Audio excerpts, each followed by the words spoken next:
20th wedding anniversary. They're such a bonny couple. No, Hamish. I think you're a little bit confused.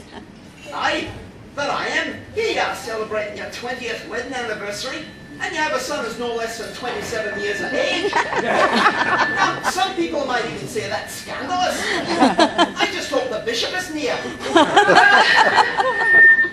Well, I'm going to move that away for a minute. Sorry, Hamish. Well, actually, Hamish, the bishop is here, but Gary and I aren't celebrating our 20th wedding anniversary.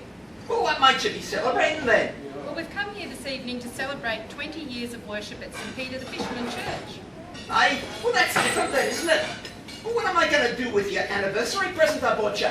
Well, maybe you could keep it for our wedding anniversary next year. Aye, I'll be sure to do that then.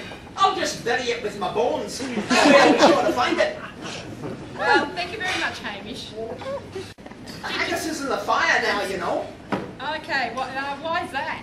Oh, well, I had a speech all prepared for your wedding anniversary.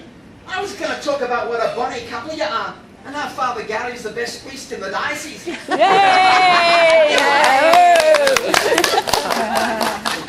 It would have been a grand speech, especially with the bishop being here and all. But now I've got nothing to say.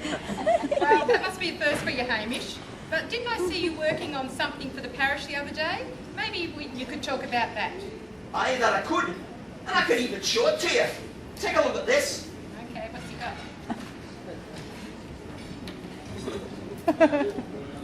Okay, let's have a look. What's this, Hamish? It's a layout for a theme park. Are you saying we should build a theme park at St. Peter the Fisherman? Aye, I bet you never would have thought of that one now, would you? No, Hamish, I don't think I would have ever thought of that in a million years. Well, don't be too hard on yourself. I've always had a nose for sniffing out some really good ideas, and a theme park will be sure to be getting the people into the church. Well, it's an interesting idea, Hamish, but what are these pictures scattered all over the page supposed to be? Those are just some bell towers. I thought maybe you could have 4 or 5 of them scattered around the theme park. Then you could ring any of them from time to time, and the first person to get to the ringing bell tower could be given a wee novelty tower alarm clock designed to go off when you're starting the service at St. Peter's. That'll get it in, won't it?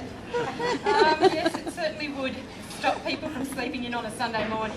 So, what's this picture over here meant to be? Ah, that's a picture of the incense boat race. What you have to do is build a moat around St. Peter's. You get a few boats with incense burning in the back. Then the first child to form a ring of smoke around the church, and when his boat right round, wins a toy incense boat that he can play with in the bathtub and light up at the same time. Well, that sounds like a very interesting idea, Hamish, but I don't think you're really meant to light the incense in an incense boat. You don't? No, not really. Oh, I guess that explains why I didn't last very long as a server. Anyway, what's this picture over here at the bottom all about, Hamish? Oh, that's a picture of the Battle of the Pulpits. That's where you get a few clergy together so they can all preach at once. Then you have to guess which one's going to preach the longest. And anyone who guesses right gets a free copy of the sermon. You'll probably have to give away lots of copies of Father Gary's sermons. Well, I better order in some more paper. So what does this picture over here represent? You've got one over here. What's this one? Oh, that's a 50-foot high corkscrew water slide. It's going to be made especially for baptisms. Anyone who needs to get baptized just goes through the top and gets baptized at the bottom. It's so much fun. People will be wanting to come to the park just to get baptized. And when they've been done, we can give them a free t-shirt that says on the front, "I survived getting baptized at St. Peter the Fisherman." Well, thanks, Hamish. You've certainly got a lot of good ideas there. You gotta have. Do you want to hear some more? No. I think that's enough, thanks, Hamish. I think we get the idea. But you've got one more picture here. What's that picture in just there in the middle of the page? What's that one all about? Oh, well, that's a picture of me with a mitre on my head. Oh, so it is.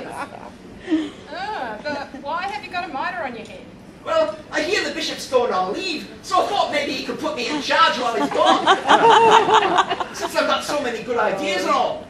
Well, you know, Hamish, being a bishop is a hard job. Do you really think you're up to it? I've got everything it takes. I'd be a sure howling success. Yeah. I can claw my way through anything. I can sniff out any needed resources, leap over any obstacles, and lick any problem. But most of all, I've got a dogged determination. I don't know, Hamish. I don't think you might be biting. I think you might be biting off more than you can handle, or more than you can chew. Oh. That sound better? Well, whenever I bite off more than I can chew, I just spit out a bit and save it for later.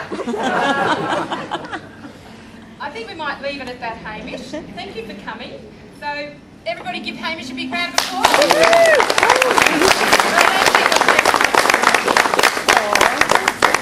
That's a good one.